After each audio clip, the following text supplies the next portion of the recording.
So today I spent the majority of my time in the shop cutting doors and windows using these three track saws. I didn't use the HKC, and I also did not use the DeWalt because I need to get a new blade for it. I think I'm going to try to put a Diablo 6.5 inch 62th, I think, fine cut blade to see if that improves cut performance. Right now the DeWalt's giving me a lot of tear out. So primarily I was using these three saws, and I was comparing one against the other while I was cutting out all these doors and windows for my daughter's dollhouse. Right off the bat, the kickback saw was probably the smoothest out of the bunch. The Makita was followed in second. This saw here is this one that I bought secondhand, so the blade, I'm pretty sure, is pretty old. It also has the thicker blade. I got a lot done in the shop by cutting out all these doors and windows. So I cut out a total of 10 doors, and then I cut out a total of 6, I believe, windows. I have not gotten to the point of assembly. As I am building this dollhouse, I am coming up with all kinds of new things that I can add to it and different ways to tweak it to make it a little bit nicer. I see that this project is going to take a little bit longer than I expected. I was actually hoping to get it done over the weekend, and normally I don't work during the week in the shop, but I have been, with these daily shop episodes, trying to get out here in the shop and spend at least an hour, sometimes 2 a day, because as I said, my goal is to increase my skills and get to know my tools a little bit better. So I thoroughly enjoyed using the track saws today.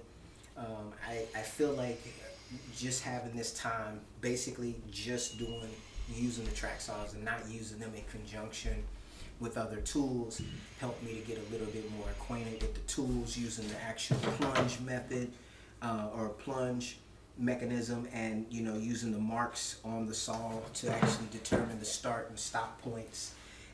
That was how I was able to cut out those windows, and I would finish it up. I actually used a hand saw for some of them, and then I moved on to using the jigsaw when I wanted to pick up the speed.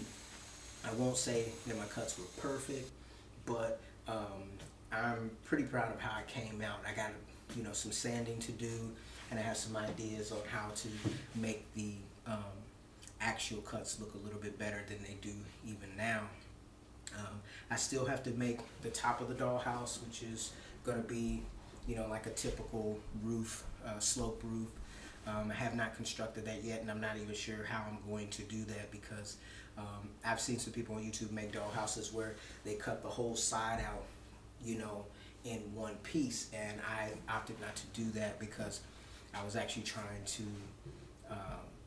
get the most out of the plywood that I had, and that would have basically taken up probably, well, maybe not 2 sheets, but definitely 1 whole sheet just doing the sides of the project. Whereas in this particular build, I've got all of my intersections cut out.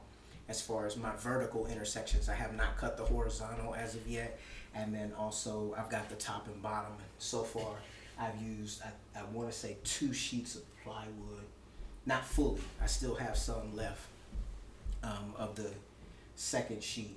I'm actually considering using the domino to make not permanent connections, because I'm not 100% sure if I'm going to glue this project yet. It just kind of depends on how good it turns out. If it turns out really well, then I'll go ahead and glue it, but if it seems a little sketchy, then I'll leave it in my typical just screw with metal fastener form, so that I can actually disassemble it to either recycle the wood or make improvements later. But I have some very interesting ideas for what I want to do with this dollhouse for my daughters, and that's pretty much all I have to say about that. Moving on to some other topics, I did receive a couple of new, well, they're not new, but I did new to me tools into the shop. So I will be doing an unboxing of a few old tools in an upcoming video here soon.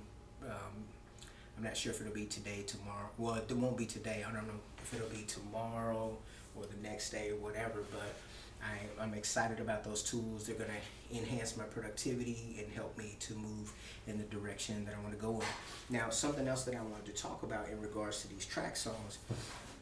I was using, so this particular rail here, this is the FS 800 rail. Now, I use this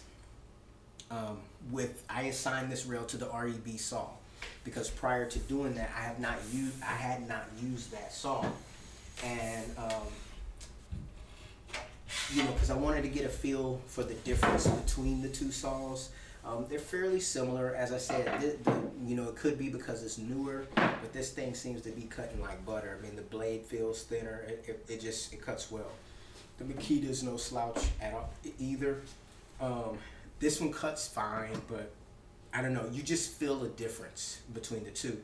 This one seems to cut faster than the older model. So I imagine that the new updated F track saw that's corded is going to be pretty nice. So anyways, guys, I think that's going to wrap up today's episode of the Daily Shop. And thanks for taking time to watch.